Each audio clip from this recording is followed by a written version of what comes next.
Hello friends, जय हिंद। स्वागत आपका आपके अपने चैनल होम ट्यूशन पे। दोस्तों, आप लोग जानते हैं कि कल यानी 31 मई को पंजाब हरियाणा हाई कोर्ट ने 5 नंबर के ऊपर फैसला सुनाया और कोर्ट ने कहा कि जो 5 नंबर है पूरी तरह से संवैधानिक नहीं है। असंवैधानिक रूप से आप ये 5 नंबर दे रहे हो, इनको पूरी तरह से खत्म कर दिया जाता है। यानी कोर्ट ने 5 नंबर पूरी तरह से निरस्त कर दिए थे।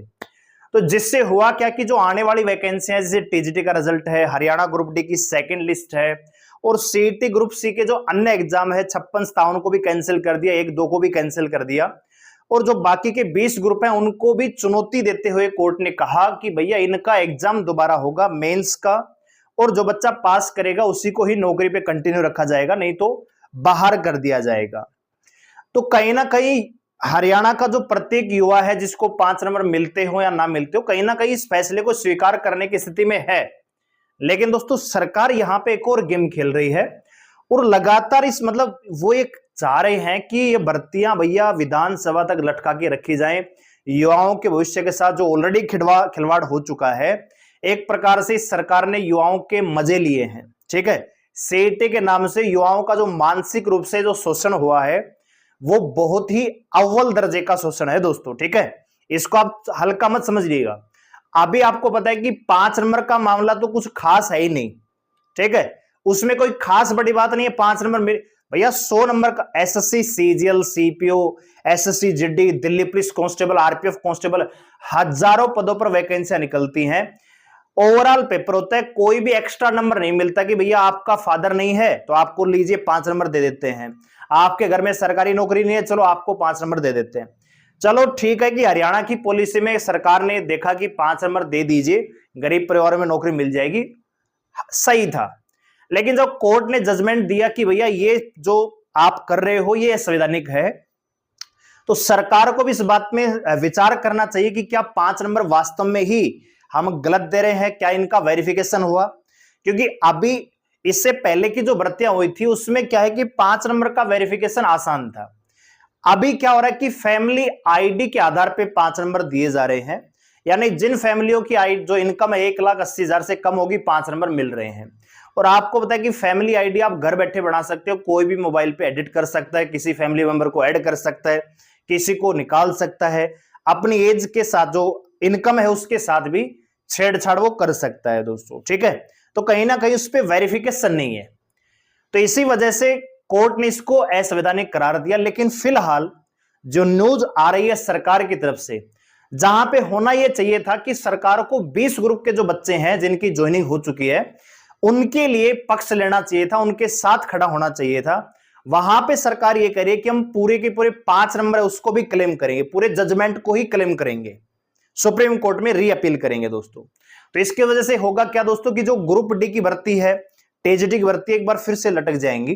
क्या है पूरी अपडेट जानने के लिए वीडियो को ध्यान से और पूरा देखिए दोस्तों। अगर आप इस चैनल पर नए हैं, चैनल को सब्सक्राइब कर लीजिए, बेल आइकन प्रेस कर लीजिए और किसी प्रकार की लेटेस्ट न्यूज अपडेट को पाने के लिए हमारे टेलीग्राम चैनल को ज्वाइन कर लीजिए, जिसका लिंक डिस्क्रिप्शन में दिया हुआ है। और दोस्तों, आज से रात 10 बजे एचएससी सीईटी मेंस एग्जाम के लिए हम आपके लिए रोज रात को 10 बजे एक दिन मैथ का मॉक टेस्ट लेके आएंगे, एक दिन रीजनिंग का मॉक टेस्ट लेके आएंगे और बहुत ही बढ़िया क्वेश्चन लेके आएंगे according to the exam level जो प्रीवियस ईयर में पूछे गए हैं, जो भी पहले पेपर हुए हैं उनके हिसाब से एक डिट्टो क्वेश्चन आपको मिलेंगे उसी लेवल के, उसी टाइप के, ठीक है। रात को 10 बजे आप हमारे साथ जुड़ सकते हो हरियाणा सीईटी मेंस एग्जाम के लिए, ठीक है। चलिए, तो चैनल को सब्सक्राइब कर लीजिएगा हमारे साथ पढ़ने के लिए, हम भी आपको अच्छा ही पढ़ाएंगे, आपके काम का पढ़ाएंगे, ठीक है। चलिए, ये दोस्तों आज के न्यूज़पेपर की कटिंग है, आपको सुबह भी मैंने वीडियो के माध्यम से प्रोवाइड करवा दी थी। तो इसमें सारी चीजें आप देख सकते हो कि नियुक्त हुए चयनित उम्मीदवार अगले परिणाम तक नौकरी पर बने रहेंगे, सारी चीजें हर चीज यहाँ पे पॉजिटिव नजर आ रही है। यहाँ पे देखो, टीजीटी का रिजल्ट जारी हो सकेगा, ग्रुप डी की भर्ती पर कोई असर नहीं होगा, ठीक है। हमारी यानी सारी चीजें एक प्रकार से एक ऐसा लग रहा था कि हर चीज अब ट्रैक पे आ जाएगी। चलो 5 नंबर गए कोई बात नहीं, लेकिन कम से कम भर्तियां तो पूरी होंगी, लोगों को नौकरी तो मिलेगी। लेकिन फिलहाल जो हरियाणा के पूर्व मुख्यमंत्री हैं और जो वर्तमान मुख्यमंत्री हैं, इनके जरा आप ट्वीट देख लीजिए क्या कह रहे हैं। तो यहां पे देखिए, समाज के गरीब, कमजोर और वंचित वर्ग को आगे लाने के लिए अतिरिक्त 5 नंबर देने के लिए एक महत्वाकांक्षी योजना हरियाणा सरकार द्वारा बनाई गई थी, जिसके विरुद्ध हाई कोर्ट ने निर्णय दिया और इसे निरस्त कर दिया गया है। हरियाणा सरकार के नाते हम संवैधानिक और कानूनी प्रक्रियाओं के तहत इस लड़ाई को जारी रखेंगे। और यहां पे जो 20 ग्रुप के बच्चे हैं जिनकी नौकरी के मतलब उनको ज्वाइनिंग करवा दी गई और उनकी ज्वाइनिंग पे तलवार लटक रही है, वहां उसका जिक्र नहीं है। ठीक है, उसका जिक्र नहीं है यहाँ पे ध्यान से। जो टीजीटी का रिजल्ट नहीं आया, जो बच्चे मतलब सड़कों पे नंगे घूम के, जिन्होंने बिना शर्ट के मतलब आंदोलन किया है, मूवमेंट किया है, उसका कोई जिक्र नहीं है।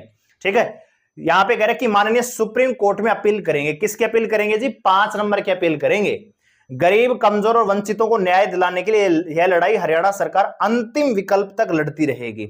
यह आज का ही ट्वीट है, 8:44 पे ट्वीट आया है 1 जून 2024 को। ठीक है दोस्तों, इसी के साथ एक और महानुभाव है, यहां पे आप देख सकते हो, कह रहे कि हम अंत्योदय के संकल्प को लेकर चले थे और इस संकल्प को पूरा करने के लिए समाज में आर्थिक रूप से पिछड़े और कमजोर 5 नंबर, ये वही बातें इन्होंने रिपीट कर दी हैं।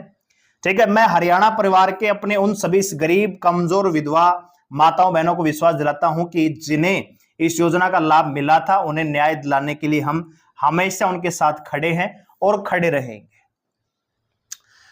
मतलब इनके ट्वीट में आज तक ये नहीं आया कि हम ग्रुप 56, 57, ग्रुप 1, 2 जो बाकी के ग्रुप है उनका एग्जाम करवाएंगे, हरियाणा पुलिस की भर्ती को पूरा करेंगे, ग्रुप डी की सेकेंड लिस्ट निकाल के पोस्ट देंगे, डिपार्टमेंट देंगे। अभी हो क्या रहा है कि जो ग्रुप डी में जो बच्चे लगे हैं, ज्वाइनिंग तो करवा दी, लेकिन कोई सैलरी का था पता नहीं है, कोई डिपार्टमेंट का था पता नहीं है। सेकेंड लिस्ट आएगी तब उनको देंगे। ठीक है, तो उनका कोई जिक्र नहीं है यहाँ पे। सिर्फ 5 नंबर को लेके हमारे जो माननीय पूर्व मुख्यमंत्री और माननीय मुख्यमंत्री हैं, इनके विचार इन्होंने ट्वीट के माध्यम से लोगों के सामने प्रकट किए हैं। ठीक है, यहां पे जो 20 ग्रुप के बच्चे थे जिनकी ज्वाइनिंग हो चुकी है फरवरी में, उनकी तो कोई गलती नहीं है, वो तो सरकार की नीतियों के तहत सिलेक्शन लिया है इन्होंने। ठीक है, लेकिन कोर्ट ने उनकी भी नियुक्ति पे तलवार लगा दी है, तो उसके ऊपर कोई बयान नहीं है। ठीक है, तो आप देख सकते हो कि किस प्रकार से जो सरकार है इसका मूड अभी है। और दोस्तों एक और चीज मैं आपको बताना चाहूंगा, हालांकि ये पॉलिटिकल चीजें हैं लेकिन बहुत सारी चीजें कह जाती हैं दोस्तों। ठीक है, अभी जो फिलहाल जो हरियाणा में माहौल बना हुआ है, और ये मैं खुद अपनी तरफ से नहीं बता रहा हूं, ये मौजूदा सरकार खुद अपने फीडबैक दे रही है दोस्तों। और मौजूदा माहौल के अकॉर्डिंग जो इन्होंने फीडबैक दिया है केंद्र सरकार में, जो हायर लेवल पे जो इन्होंने फीडबैक दिया है लोकसभा चुनाव को लेकर, उनमें इन्होंने कहा है कि 10 में से केवल 3 सीट ही यहां पे मौजूदा सरकार को मिल रही है। मतलब आप समझ सकते हो कि कितना बुरा हाल फिलहाल मौजूदा सरकार का हरियाणा में है, कि 10 में से जहां पे उम्मीद थी कि 9 सीट 8 सीट आनी चाहिए थी, अब केवल 3 पर ये बता रहे हैं कि भैया 3 सीट आ सकती हैं, बाकी सब पर फाइट है। ठीक है दोस्तों, तो हो सकता है कि 3 की बजाय 4 आ जाएंगी, 5 भी आ जाती हैं, तब भी बहुत बड़ा नेगेटिव इंपैक्ट पड़ेगा मौजूदा सरकार पे, और पड़ना भी चाहिए। क्योंकि 3 साल से जो सीटी के नाम पे जो हरियाणा के युवाओं का शोषण किया है, वो एक बहुत ही खराब स्थिति है। ठीक है, एसएससी के एग्जाम आते हैं, आरपीएफ के आते हैं, रेलवे के आते हैं, भैया भर्ती करवाओ, एग्जाम लो, कोई बच्चा अगर पास हो रहा है उसको नौकरी दो, कोई नहीं हो रहा है उसको आगे, ये तो उसको क्लियर हो जाएगा भैया आपका सिलेक्शन नहीं हुआ, कहीं और तैयारी कर लो। यहां पे तो कुछ कर ही नहीं रहे। ठीक है, एग्जाम लेते हैं, कोर्ट में फंसा देते हैं, कोर्ट जजमेंट देता है तो फिर सुप्रीम कोर्ट जाते हैं, सुप्रीम कोर्ट चले जाएंगे तब तक विधानसभा जाएगा, सरकार चली जाएगी, फिर नया सीटी आएगा, हरियाणा का युवा क्या करेगा, है ना। तो कहीं ना कहीं दोस्तों खिलवाड़ है पूरी तरह से, क्योंकि अब तो इनको ये सोचना चाहिए कि भैया 3-4 महीने रह गए हैं आपके विधानसभा चुनाव में, लोकसभा चुनाव में तो बेड़ा गर्क हो ही चुका है, इसमें तो कुछ आना नहीं आपका, कम से कम विधानसभा में तो कुछ अच्छा कर लो परफॉर्मेंस। लेकिन मुझे लग रहा है कि खुद ही मान के चले हैं कि अब की बार इनकी सरकार नहीं आने वाली है, तो बहुत ज्यादा ध्यान देने की आवश्यकता नहीं है, मुझे ऐसा पर्सनल तौर पे लगता है। ठीक है, क्योंकि अगर इनको ये लगता है कि हाँ हमें काम करना चाहिए, तीसरी बार सरकार लेके आनी चाहिए, तो डेफिनेट रूप से ये तो कम से कम ट्वीट नहीं होना चाहिए था, सभी का होता फिर इसमें। ठीक है, सभी का होता कि हम सभी के लिए साथ खड़े, 20 ग्रुप के जो बच्चे हैं उनका भी, वो भी तो हरियाणा के ही हैं। ठीक है दोस्तों, तो ये अपडेट है जो आज आई है थोड़ी देर पहले, यहां पे 8:40 का इनके बाद इनका आया था। ठीक है, तो ये कहीं ना कहीं दुर्भाग्य है उन युवाओं का जो मेहनत करते हैं हरियाणा सीटी के नाम पे। और खाली अब एक बात, 2019 में सीटी का फॉर्म आया था, अभी 2024 चला हुआ है। ठीक है, तो जो बच्चा उस समय 21-22 साल का रहा होगा, अब तो वो ओरेज हो चुका है, सेंटर की किसी भर्ती को लायक नहीं है अगर वो जनरल कैटेगरी में है। ठीक है, और यहां भी कोई अता पता नहीं है।